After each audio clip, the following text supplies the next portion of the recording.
नाज़रीन, बुलेटिन का बाकायदा आगाज़ करेंगे और सबसे पहले पेट्रोलियम मसनूआत की बढ़ती कीमतों के हवाले से आपको आगाह करते चलेंगे कि पेट्रोलियम मसनूआत की कीमत मुल्क की तारीख की बुलंद तरीन सतह पर पहुंच चुकी है। निगरान हुकूमत ने पेट्रोल और डीजल की कीमतों में एक बार फिर से इजाफा कर दिया। पेट्रोल की फी लीटर कीमत में 26 रुपये 2 पैसे का इजाफा कर दिया गया है और नई कीमत 331 रुपये 38 पैसे मुकर्रर कर दी गई है। इसी तरह से डीजल की फी लीटर कीमत में 17 रुपये 34 पैसे का इजाफा देखने में आ रहा है। नई कीमत 329 रुपये 18 पैसे हो गई। नई कीमतों का इतलाक फौरी तौर पर कर दिया गया है, जबकि दूसरी जानिब पेट्रोल की फी लीटर पर मार्जिन में 88 पैसे का इजाफा किया गया है।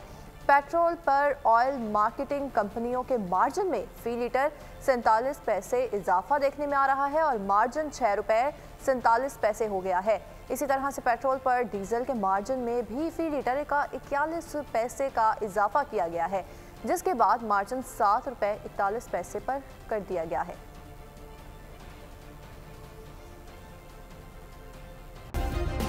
सब्सक्राइब करें और बेल दबाएं ताकि कोई खबर रह न जाए।